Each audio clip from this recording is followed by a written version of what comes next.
Fridtjof Schuon, les degrés de l'art.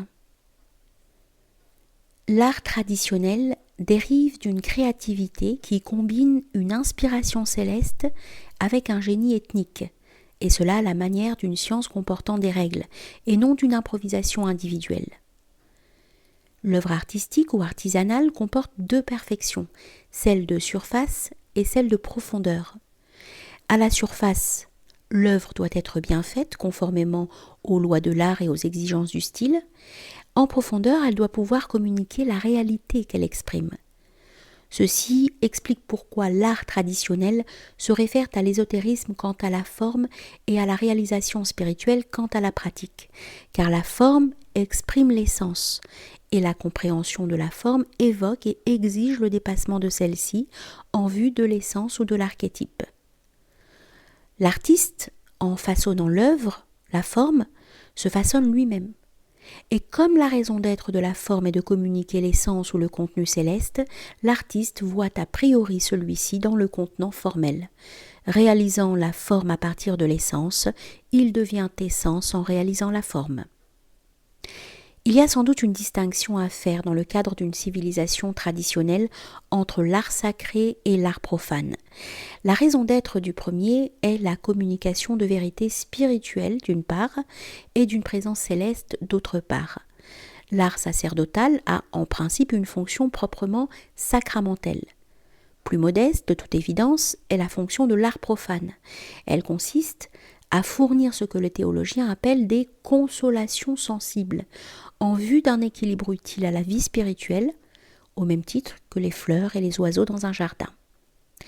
L'art, quel qu'il soit, y compris l'artisanat, est là pour créer un climat et pour forger une mentalité. Il rejoint ainsi, directement ou indirectement, la fonction de la contemplation intériorisante, le darshan hindou. Contemplation d'un saint homme, d'un lieu sacré, d'un objet vénérable, d'une image divine. En principe, et en l'absence de facteurs opposés capables de neutraliser cet effet, le phénomène esthétique est un réceptacle qui attire une présence spirituelle. Si cela s'applique le plus directement possible au symbole sacré, où cette qualité se superpose à une magie sacramentelle, cela vaut également, d'une manière plus diffuse, pour tous les éléments d'harmonie, donc de vérité devenue sensible. Aucun art en soi n'est une création humaine. Mais l'art sacré a ceci de particulier que son contenu essentiel est une révélation, qu'il manifeste une forme proprement sacramentelle de la réalité céleste, telle l'icône de la Vierge avec l'enfant, peinte par un ange, ou par saint Luc inspiré par un ange, et telle l'icône de la Sainte Face qui remonte au saint Suaire et à sainte Véronique, ou telle la statue de Shiva dansant, ou les images peintes ou sculptées des Bouddhas, des Bodhisattvas, des Taras. Entre dans la même catégorie, selon l'acception la plus vaste du dénominateur, la psalmodie rituelle en langue sacrée, en sanskrit, hébreu et arabe notamment, puis dans certains cas la calligraphie également rituelle des livres saints. D'un ordre moins direct sont en général l'architecture, ou du moins l'ornementation des sanctuaires, les objets liturgiques, les vêtements sacerdotaux. Il serait difficile de rendre compte en quelques lignes de tous les genres possibles de l'expression sacrale, laquelle comprend des modes aussi divers que la récitation, l'écriture, l'architecture, la peinture, la sculpture, la danse, le geste, le vêtement. Dans ce qui va suivre, c'est des seuls arts plastiques, ou même de la seule peinture que nous entendons nous occuper, la peinture étant du reste le plus immédiatement tangible et aussi le plus explicite des arts. Il y a, à côté des icônes du Christ et de la Vierge, encore la multitude des autres images hiératiques relatant des faits de l'histoire sainte ou de la vie des saints. De même, il y a dans l'iconographie bouddhique, après les images centrales, les nombreuses représentations de personnifications secondaires. C'est cette catégorie plus ou moins périphérique que nous appelons l'art sacré indirect, bien qu'il n'y ait pas toujours une ligne de démarcation rigoureuse entre lui et l'art sacré direct ou central. La fonction de cette ramification, à part sa signification didactique, est de faire rayonner l'esprit des images centrales au travers d'une imagerie diverse qui capte le mouvement du mental en lui infusant le rayonnement de l'immuable et en imposant ainsi à l'âme mouvante une tendance à l'intériorisation. Cette fonction est donc tout à fait analogue à celle de l'hagiographie ou même des romans de chevalerie, sans oublier les contes de fées dont le symbolisme, on le sait, relève du spirituel, donc du sacré. Il s'en faut de beaucoup que l'art sacré soit toujours parfait, bien qu'il le soit forcément dans ses principes et dans ses meilleures productions. Toutefois, dans la grande majorité des œuvres imparfaites, les principes compensent les faiblesses accidentelles, un peu comme l'or compense à un certain point de vue le peu de valeur artistique d'un objet. Deux écueils guettent l'art sacré et l'art traditionnel en général. Une virtuosité s'exerçant vers l'extérieur et la superficialité, et un conventionnalisme sans intelligence et sans âme, ce qui, il faut y insister, enlève rarement à l'art sacré son efficacité globale, notamment sa capacité de créer une atmosphère fixante et intériorisante. Quant à l'imperfection, une de ses causes peut être l'inexpérience, sinon l'incompétence de l'artiste. Les œuvres les plus primitives sont rarement les plus parfaites, car il y a dans l'histoire de l'art des périodes d'apprentissage, comme il y a ensuite des périodes de décadence, celle-ci étant souvent due à la virtuosité. Une autre cause d'imperfection est l'inintelligence, soit individuelle, soit collective. L'image peut manquer de qualité parce que l'artiste, ce mot ayant ici un sens approximatif, manque d'intelligence ou de spiritualité. Mais elle peut également porter l'empreinte d'une certaine intelligence collective, inintelligence collective, qui provient de la conventionnalisation sentimentale de la religion commune. Dans ce cas, le psychisme collectif revêt l'élément spirituel d'une sorte de pieuse sottise, car s'il y a une naïveté charmante, il y a aussi une naïveté agaçante et moralisatrice. Ceci doit être dit, afin qu'on ne pense pas que les expressions artistiques du sacré dispensent du discernement et obligent au parti pris, et qu'on ne perde pas de vue que dans le domaine traditionnel en général, il y a sur tous les plans une lutte constante entre une tendance qui épaissit et une autre qui rend transparent et ramène le psychique au spirituel. Tout cela se résume dans la constatation que l'art sacré est parfait en tant que tel, mais qu'il ne l'est pas forcément dans toutes ses expressions. L'art sacré est vertical et ascendant, tandis que l'art profane est horizontal et équilibrant. À l'origine, il n'y avait rien de profane. Chaque outil était un symbole, et même la décoration était symboliste et sacrale.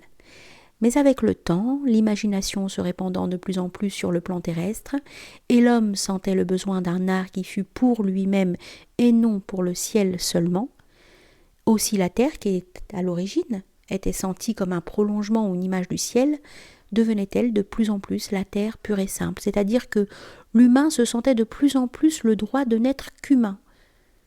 Si la religion tolère cet art, c'est parce qu'il a sa fonction légitime dans l'économie des moyens spirituels, dans la dimension horizontale ou terrestre, et en vue de la dimension verticale ou céleste.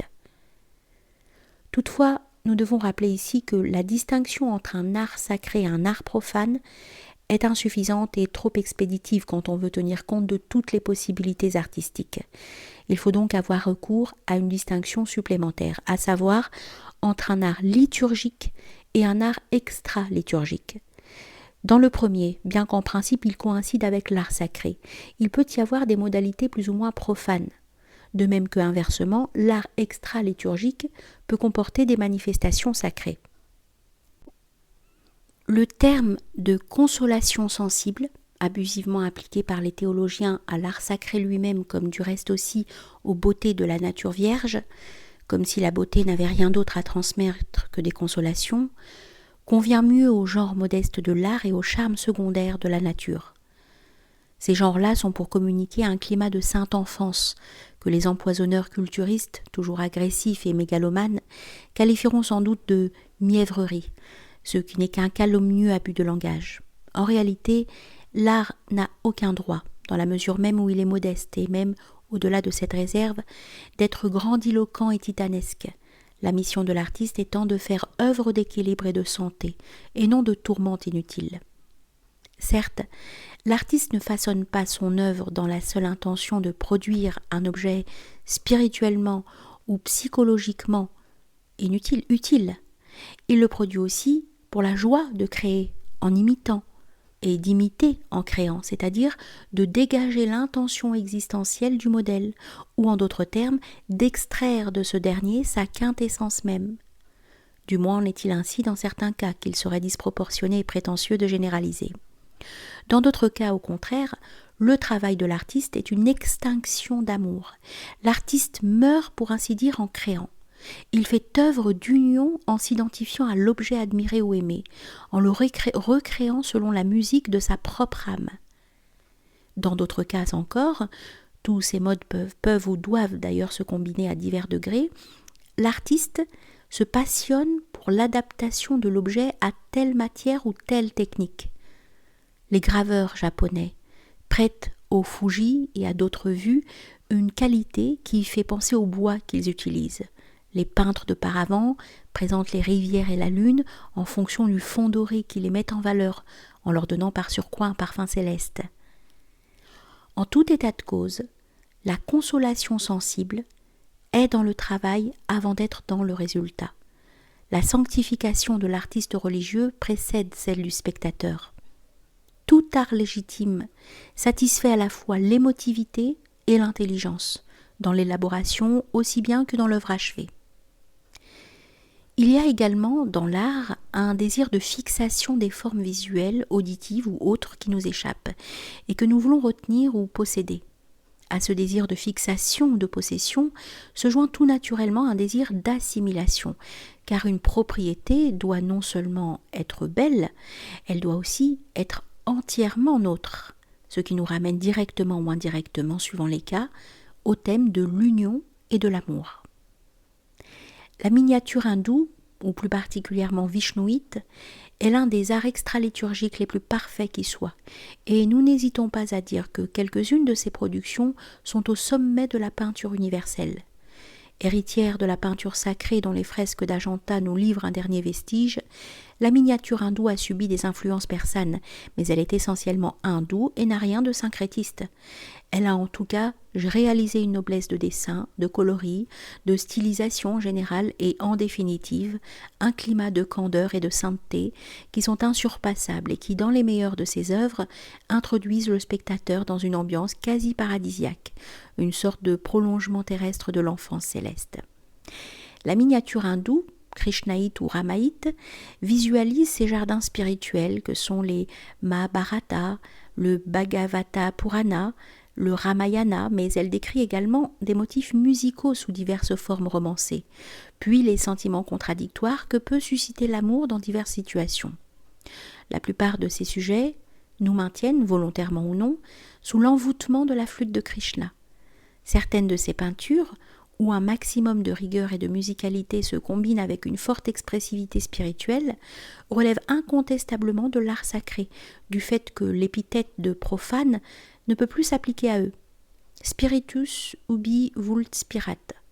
C'est là une possibilité que nous rencontrons aussi en d'autres domaines. Par exemple, quand on doit se rendre à l'évidence que la Bhagavad Gita, qui logiquement relève de l'inspiration secondaire, est en réalité une Upanishad, donc une révélation de force majeure, ou quand tel saint qui socialement appartient à une caste inférieure, est reconnu comme possédant personnellement la qualité de Brahman. Toutes ces remarques s'appliquent également à cet autre sommet de la peinture que réalise le Paravent japonais. Outre que ce genre prolonge consciemment en maintes œuvres la peinture zéniste, ou plus ou moins taoïste des kakemonos, dont le contenu est le paysage ou la plante, à part d'autres sujets que nous n'avons pas à prendre en considération ici, il atteint souvent un degré de perfection et de profondeur qui ne permet pas de le retrancher de la contemplativité bouddhiste ou shintoïste. Un autre genre d'art extra-liturgique, très attachant par son originalité à la fois puissante et candide, est l'art balinais, où des motifs hindous se combinent avec des formes propres au génie malais. Que ce génie, abstraction faite de l'influence hindoue, se soit surtout exercé dans le domaine de l'artisanat et de l'architecture en bois, en bambou et en paille, n'empêche pas de lui reconnaître des qualités qui rejoignent parfois le grand art. Nul doute qu'au point de vue des valeurs intrinsèques, et non simplement de tel goût, une belle grange de Bornéo ou de Sumatra offre bien davantage que ne le fait ce cauchemar plâtré qu'est une église baroque. Avec les genres que nous venons d'évoquer, nous sommes évidemment à l'antipode, non de certaines miniatures médiévales sans doute, ni des œuvres les plus nobles ou les plus printanières du Quattrocento, mais du titanisme dramatique, ou du délire charnel et grossier des mégalomanes de la Renaissance et du XVIIe siècle, épris d'anatomie, de tourmente, de marbre et de gigantisme. L'art non traditionnel, dont il nous faut dire quelques mots, englobe l'art classique de l'Antiquité et de la Renaissance et se prolonge jusqu'au XIXe siècle, lequel engendre par réaction contre l'académisme la peinture impressionniste et les genres analogues.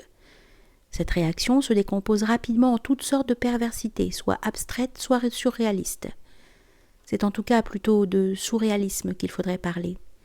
Il va sans dire qu'il y a incidemment dans l'impressionnisme, aussi bien que dans le classicisme, dans lequel nous englobons le romantisme puisque ses principes techniques sont les mêmes, des œuvres valables, car les qualités cosmiques ne peuvent pas ne point se manifester, même en ce domaine, et telle aptitude individuelle ne peut pas ne point se prêter à cette manifestation.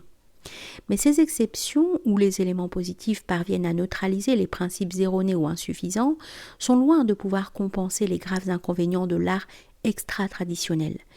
Et nous renoncerions volontiers à toutes ces productions s'il était possible de débarrasser le monde de la lourde hypothèque du culturisme occidental avec ses vices d'impiété, de dispersion et d'empoisonnement. Le moins qu'on puisse dire est que ce n'est pas ce genre de grandeur qui nous rapproche du ciel. Laissez les enfants venir à moi et ne les en empêchez pas, car le royaume de Dieu est à ceux qui leur ressemblent. Ce culturisme est pratiquement synonyme de civilisationnisme, donc de racisme implicite. Selon ce préjugé, l'humanité occidentale prouverait sa supériorité par le miracle grec et toutes ses conséquences, donc par l'anthropolatrie. Ce n'est pas pour rien qu'on parle d'humanisme. Et la cosmolatrie qui caractérise, ou plutôt constitue, la mentalité classiciste.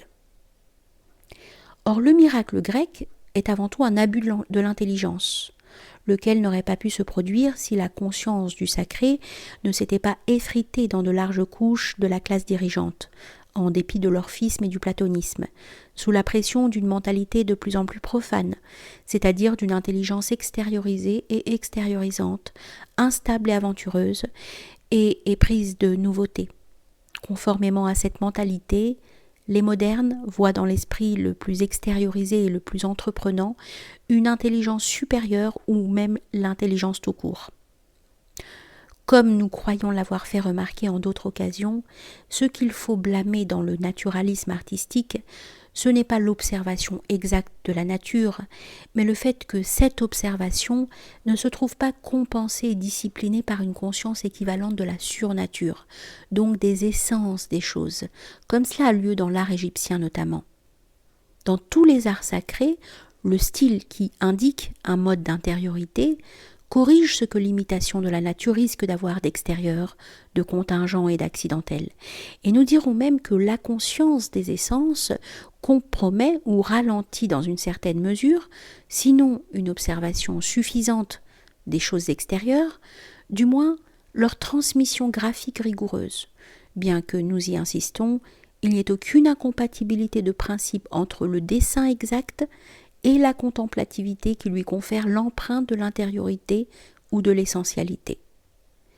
Cette combinaison se trouve du reste préfigurée par la qualité quasi intérieure des formes normatives, qualité qui, précisément, exige un traitement artistique, qui la mette en valeur selon les données de cette dimension fixative ou cristallisante qu'est l'art figuratif. Le parfait équilibre entre une noble naturalité et une stylisation intériorisante et essentialisante est un phénomène précaire mais toujours possible. Il va de soi que l'essentialité ou l'idée prime la naturalité. l'intuition et l'expression de la surnature priment l'observation et l'imitation de la nature. À chaque chose ses droits suivant sa place.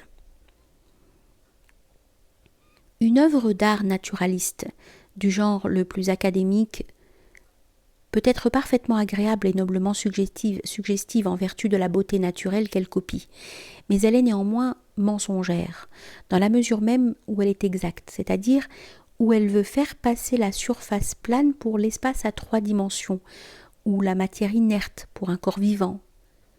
S'il s'agit de peinture, il faut respecter et la surface plane et l'immobilité.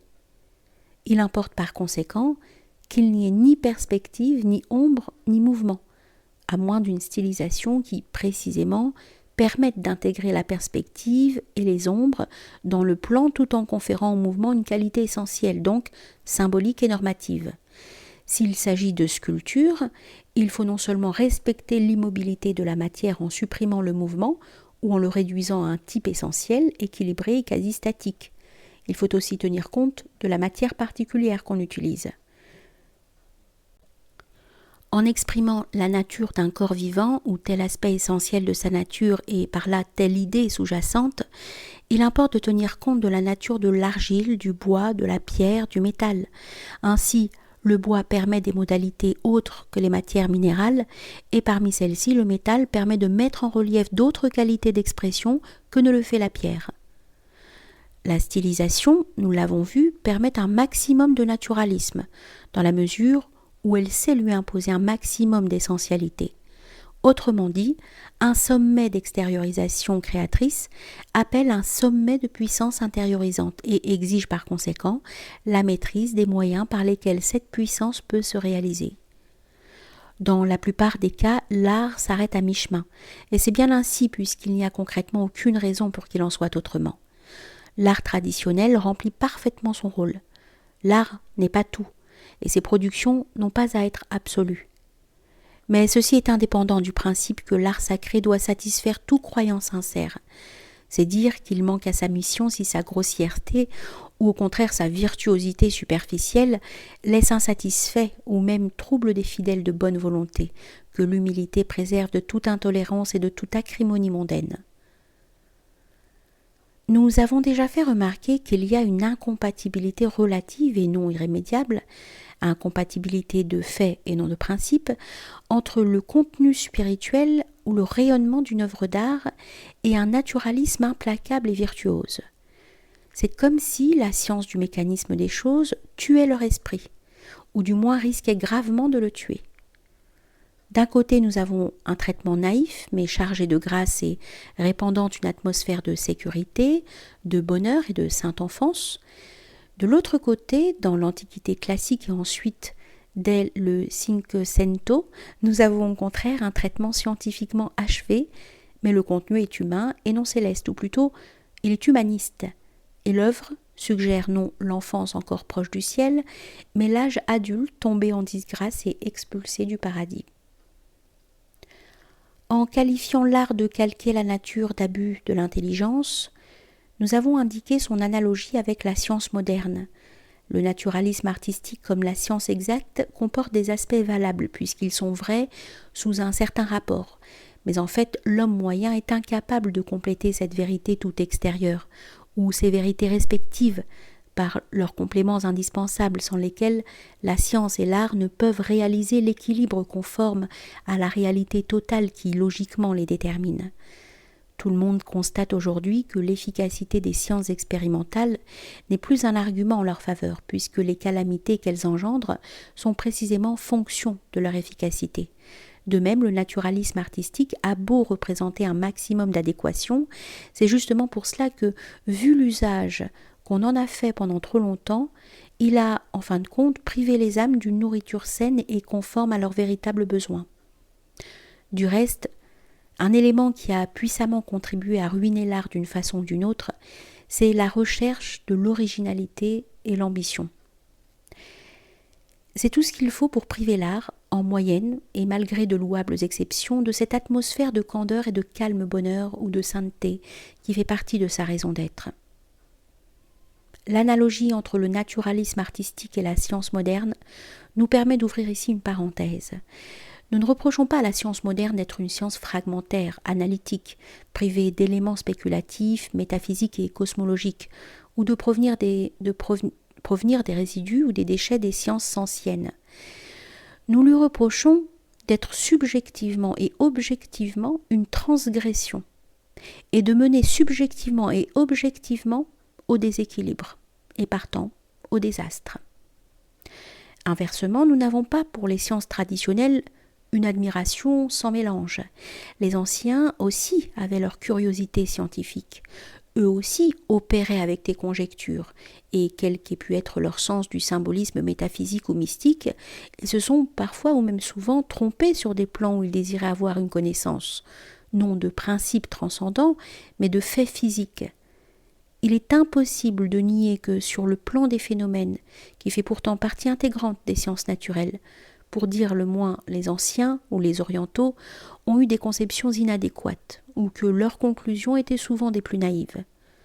Nous ne leur reprochons certes pas d'avoir cru que la terre est plate et que le soleil et le firmament tournent autour d'elle, puisque cette apparence est naturelle et providentielle pour l'homme, mais on peut leur reprocher telle conclusion fausse tirée de certaines apparences et avec l'illusion de faire non du symbolisme et de la spéculation spirituelle, mais de la science phénoménale, ou exacte si l'on veut.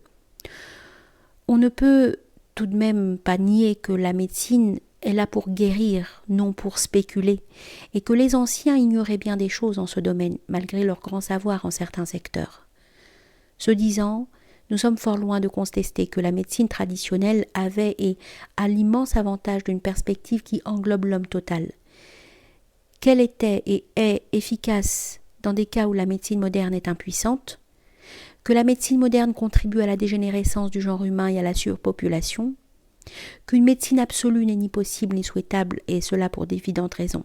Mais qu'on ne vienne pas nous dire que la médecine traditionnelle est supérieure du seul fait de ses spéculations cosmologiques et en l'absence de tels remèdes efficaces, et que la médecine moderne qui possède ces remèdes n'est qu'un pitoyable résidu parce qu'elle ignore les dites spéculations, ou que les médecins de la Renaissance, tels Paracels, avaient tort de découvrir les erreurs anatomiques et autres de la médecine gréco-arabe, ou d'une manière toute générale que les sciences traditionnelles sont merveilleuses à tous les égards et que les sciences modernes, la chimie par exemple, ne sont que des fragments et des déchets.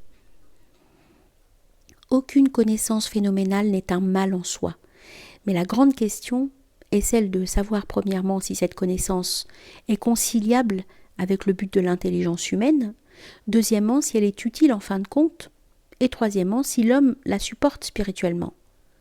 Or la preuve est 1000 fois donné que l'homme ne supporte pas un savoir qui rompt un certain équilibre naturel et providentiel, et que les conséquences objectives de ce savoir correspondent exactement à son anomalie subjective. La science moderne n'a pu se développer qu'en fonction de l'oubli de Dieu, et de nos devoirs envers Dieu et envers nous-mêmes. D'une façon analogue, le naturalisme artistique, survenu dans l'Antiquité et redécouvert au début de l'ère moderne, ne s'explique que par l'éclosion explosive d'une mentalité passionnément extériorisée et extériorisante. Si la déviation de l'art est une possibilité, le refus de l'art en est une autre. Parler d'une grande civilisation qui refuse non tel art mais tout art est une contradiction dans les termes. Le point de vue plus ou moins iconoclaste d'un Saint-Bernard ou d'un Savonarole ne peut être le fait de toute une civilisation citadine. Mais ce point de vue, ou un point de vue pratiquement analogue, peut exister traditionnellement en dehors d'une telle civilisation. Par exemple, dans le monde nomade ou semi-nomade des Indiens de l'Amérique du Nord. Les peaux-rouges proprement dit, non tous les aborigènes d'Amérique, sont en effet plus ou moins hostiles aux arts plastiques, comme le furent sans doute aussi leurs congénères lointains, les anciens Mongols, et peut-être aussi les anciens Germains et Celtes. Selon les Indiens, donc, la nature vierge, qui est sacrée, est d'une beauté inégalable, et elle contient toutes les beautés concevables. Il est donc vain, et du reste impossible, de vouloir imiter les œuvres du grand esprit. Il est curieux de noter que le monde classique, celui du naturalisme et de l'anthropolatrie, se sent vis-à-vis de la nature comme un conquérant. Le culte de l'homme entraîne le mépris de la nature environnante, alors que pour l'Indien, comme du reste pour les extrêmes orientaux, la nature est une mère et une patrie dont l'homme est bien le centre, mais non le propriétaire absolu, et encore moins l'ennemi. Le naturisme religieux des Peaux-Rouges, envisagé ici sous le rapport de son exclusion des arts plastiques, résulte d'un aspect réel et partant légitime des choses. Il ne pouvait donc pas manquer de s'affirmer en un ou plusieurs points du globe. L'histoire prouve que cette perspective, si elle n'a de toute évidence rien d'exclusif, a néanmoins une base solide.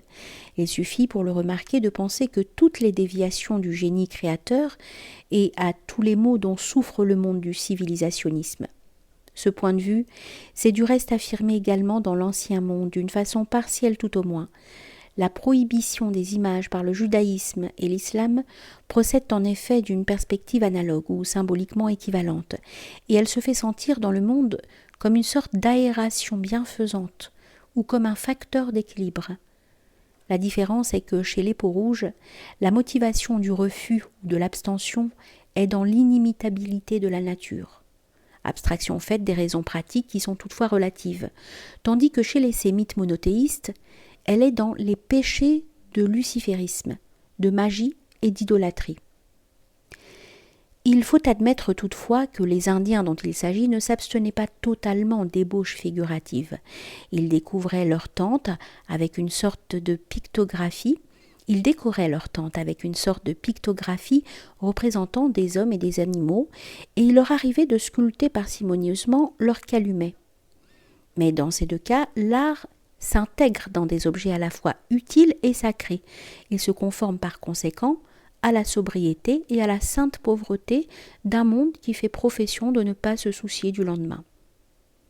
L'islam tolère, dans certains pays ou dans certains milieux, les miniatures d'un style très décoratif, à condition que Dieu n'y figure jamais et que le visage du prophète soit laissé en blanc ou couvert d'un voile.